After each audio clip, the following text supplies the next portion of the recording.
जो सपना देख रहे हैं फिलहाल गुज्जर और दलित एकता का, कहीं ऐसा ना ऐसे छोटे छोटे मामले उसमें पलीता दिखा दें।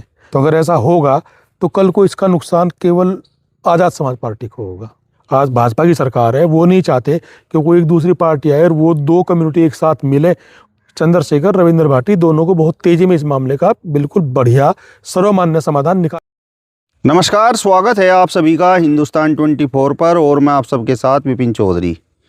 जनपद सहारनपुर की रामपुर मनिहारान विधानसभा के गांव सकतपुर में शमशान घाट की ज़मीन को लेकर दलित समाज के लोग और गुर्जर समाज के लोग आपस में उलझ रहे हैं। जिस तरीके से पिछले कुछ महीनों से गुर्जर समाज के लोग आज़ाद समाज पार्टी के साथ जुड़े हुए हैं और चंद्रशेखर भी ये बात बोल चुके हैं कि अगर दलित समाज और गुर्जर समाज एक मंच पर आ जाए तो उत्तर प्रदेश में किसी और की सरकार नहीं बन सकती। लेकिन जिस तरीके से ये मामला तूल पकड़ता जा रहा है तो क्या इस प्रकार की संभावनाएं हो सकती हैं, दलित और गुर्जर गठजोड़ हो सकता है, और क्या आज़ाद समाज पार्टी में जो गुर्जर समाज के लोग जुड़े हुए हैं और ख़ासकर जो आज़ाद समाज पार्टी के राष्ट्रीय अध्यक्ष हैं उन्होंने इस मामले का संज्ञान लेकर इस मामले का निपटारा नहीं करवाना चाहिए। आज इस बड़े ही महत्वपूर्ण और गंभीर विषय पर बातचीत करने के लिए हमारे साथ वरिष्ठ पत्रकार लोकेश सलारपुरा जी मौजूद हैं। लोकेश जी, बहुत बहुत स्वागत है आपका हिंदुस्तान 24 पर। बहुत बहुत धन्यवाद विपिन भाई, आपका, आपके दर्शकों को भी नमस्कार। जिस तरीके से शमशान घाट की भूमि को लेकर सकतपुर गांव में दलित और गुर्जर समाज के लोग आपस में उलझ रहे हैं, जिस तरीके से दलित और गुर्जर गठजोड़ की बात आज़ाद समाज पार्टी के लोग करते हैं, तो क्या ऐसा संभव है? देखो, कहीं भी मान लो कोई दो पार्टी, दो कम्युनिटी आपस में किसी एक पार्टी के साथ जुड़ी हुई है तो ऐसा तो नहीं है कि उनके बीच में सब कुछ हमेशा ठीक ही चलता है। जगह जगह छोटे छोटे स्थानीय मुद्दों में इस तरह के तनाव अक्सर सामने आते रहते हैं। ये पहले भी हुआ है, गुजरों के बीच में भी हुआ, गुजर ठाकुरों के बीच में भी हुआ, ठाकुरों के सैनियों के बीच में भी हुआ, गुजरों सैनियों के बीच में भी हुआ। पिछले दिनों जब 2022 का चुनाव चला था हमारे यहाँ बेंगन मजरा में हो गया था, एक उसे बोर्ड को लेकर विवाद हो गया था। तो ये विवाद चलते रहते हैं। लेकिन महत्वपूर्ण चीज़ ये है कि अगर आप चंद्रशेखर की आज़ाद समाज पार्टी और हमारे रविंद्र भाटी जी, यानी चंद्रशेखर और रविंद्र भाटी का बहुत गहरे संबंध में आज का ताल्लुक बहुत गहरे हैं और दोनों की पूरी पुरजोर कोशिश यही है कि गुर्जर बिरादरी और दलित बिरादरी एक साथ एक नई राजनीतिक ताकत बन करके उभरे। तो मेरा जो अपना मानना ये है कि उन दोनों को, चूँकि वहाँ भीम आर्मी और गुर्जरों के बीच में तनाव है और शायद शमशान घाट को लेके है, जहाँ तक मेरी जानकारी, जो मुझे पता, हो सकता है मैं गलत हूँ, मेरी जानकारी ये कह रही है कि वहाँ जहाँ शमशान घाट है वो गुजरों की ज़मीन है, उनके पास उसमें सारे पेपर हैं। और दलित कह रहे हैं कि हमारे पास शमशान घाट और कहीं नहीं, ये एक शमशान घाट है। रास्ते को लेकर विवाद था चूँकि वो खेत के बीच से रास्ता जाता है। वहाँ एसडीएम अभी गई भी थी, रामपुर की लेडीज एसडीएम है, उन्होंने कहा कि हम यहाँ व्यवस्था कराते हैं। तो मुझे उम्मीद तो ये है कि शायद प्रशासन उसकी व्यवस्था कर देगा। लेकिन अगर राजनीतिक तौर पे कुछ लोग इसका फ़ायदा उठा के इस मामले को आगे बढ़ाते भी, तनातनी पैदा भी करते हैं, तब रोल शुरू होता है चंद्रशेखर और रविंद्र भाटी का। तो मैं उम्मीद ये करता हूँ कि वो दोनों लोग इसमें इनिशिएटिव लेंगे, अपनी तरफ से पहल करेंगे और वहाँ मौके पे जाके दोनों समाजों के बीच में बैठेंगे और इस मुद्दे का पटाक्षेप कराएंगे। मेरा अपना ऐसा मानना, ऐसा होना भी चाहिए। इस मामले में जिस तरीके से गुर्जर समाज के लोग बोल रहे हैं, उनकी बाइट भी सामने आई है। उन बाइटों को सुनकर तो ऐसा लगता है कि जैसे दलित समाज के लोग उनका उत्पीड़न कर रहे हैं और वो बार बार भीम आर्मी का नाम ले रहे हैं। देखिए, जब आप गुजरों की बाइट लेंगे तो लगेगा कि शायद दलित समाज उनका उत्पीड़न कर रहा है। और मैंने एक इंटरव्यू में आप ही को बताया था इसी जगह बैठ करके, देखिए भीम आर्मी को चंद्रशेखर ने एक अग्रेसिव मोड में तो ला दिया। अब वो कहीं किसी मुद्दे पर थोड़ा अग्रेसिव तो होते ही हैं, लेकिन अगर आप भीम आर्मी के लोगों की बाइट सुनोगे तो वो ये कहेंगे कि जी हमें शमशान घाट, हमारे मुर्दे फूकने तक की जगह भी नहीं मिल रही, हम क्या करें, हमारा उत्पीड़न हो रहा है। तो ये जब कोई विवाद होता है तो दोनों पार्टी अपने अपने दावे करती हैं। लेकिन जो भी राजनीतिक दल होते हैं या जो उनके लीडर होते हैं, उनका कर्तव्य है, उनका पहला यही कर्तव्य है कि आप दोनों समाजों को बिठाएं और उनके बीच में जो तनाव है उनको दूर किया जाए।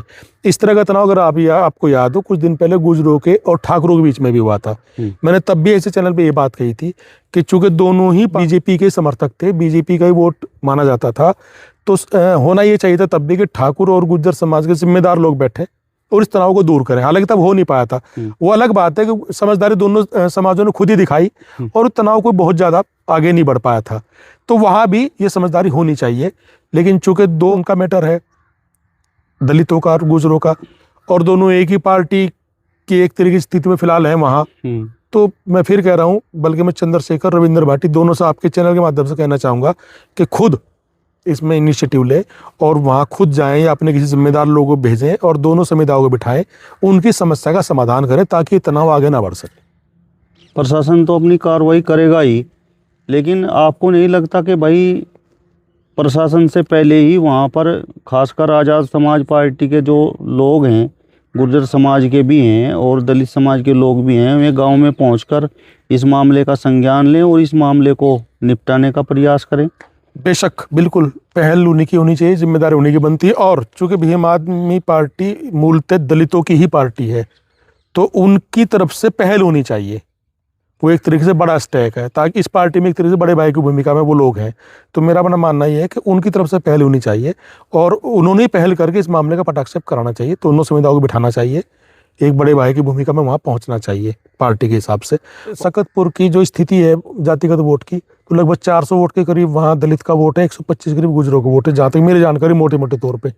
तो इसमें मेरा मानना यह है कि चंद्रशेखर आज़ाद को, चूँकि उनकी पार्टी क्या वहाँ भीम आर्मी ज़्यादा मजबूत स्थिति में है, तो मेरा अपना मानना है कि उन्हें खुद इनिशिएटिव लेके इस मामले में को आगे जाना चाहिए।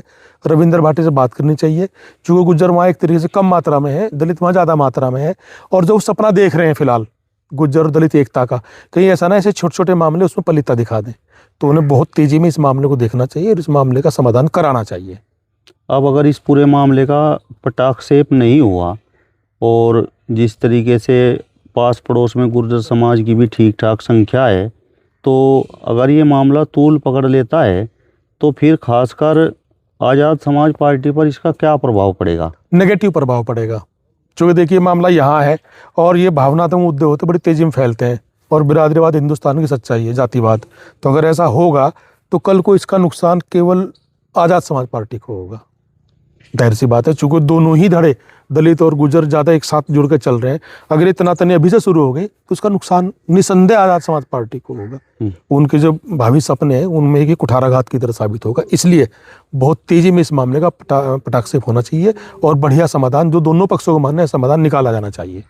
प्रशासन को भी इसका संज्ञान लेकर त्वरित कार्रवाई करनी चाहिए या नहीं? आपको क्या लगता है? देखो, प्रशासन का जो फर्ज है, जो कर्तव्य है, जो करना चाहिए, उसके आधार पर तो वास्तव में त्वरित कार्रवाई होनी चाहिए, क्योंकि कल को कोई कानून व्यवस्था की स्थिति खराब हो तो प्रशासन के ऊपर ठीकरा फूटता है। पॉलिटिकल लोग तो एक साइड में खड़े हो जाते हैं, जाके एसडीएम या सीओ या कोतवाल, इनके ऊपर आकर डलती सब चीज़ें। और ये भी सबको पता है कि प्रशासन हमेशा सत्ताधारी पार्टी के हिसाब से काम करता है।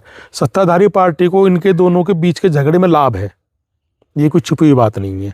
आज भाजपा की सरकार है, वो नहीं चाहते कि कोई एक दूसरी पार्टी आए और वो दो कम्युनिटी एक साथ मिले और वो आगे बढ़े, एक मजबूती दिखाई दे।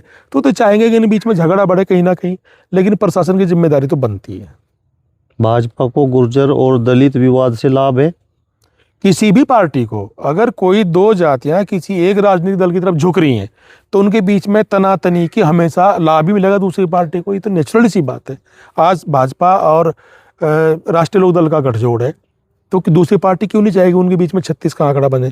जैसे पहले इन्हीं का सपा के साथ गठजोड़ था तो दूसरी तरफ चले गए। तो ये तो हमेशा हर कोई चाहता है, चाहे वो सत्ताधारी पार्टी चाहे विपक्ष हो, कोई नहीं, हमेशा ये चाहेंगे कि दूसरी पार्टी में सर फुटबॉल रहे ताकि उनको लाभ मिले।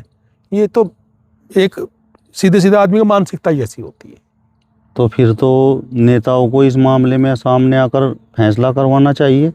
अब चूंकि मामला नुकसान किसे होगा, अगर ये मामला बढ़ेगा नुकसान किसे होगा? आज़ाद समाज पार्टी को होगा ना, तो उनका ही तो फर्ज बैठता है। चंद्रशेखर, रविंद्र भाटी दोनों को बहुत तेजी में इस मामले का बिल्कुल बढ़िया सर्वमान्य समाधान निकालना चाहिए, नहीं तो कल नुकसान जरूर होगा। चलिए, तो वरिष्ठ पत्रकार लोकेश सलारपुरा जी को आपने सुना। फिलहाल इस वीडियो में बस इतना ही। अगली वीडियो में फिर आपसे मुलाकात होगी, तब तक बने रहिए हिंदुस्तान 24 के साथ। नमस्कार।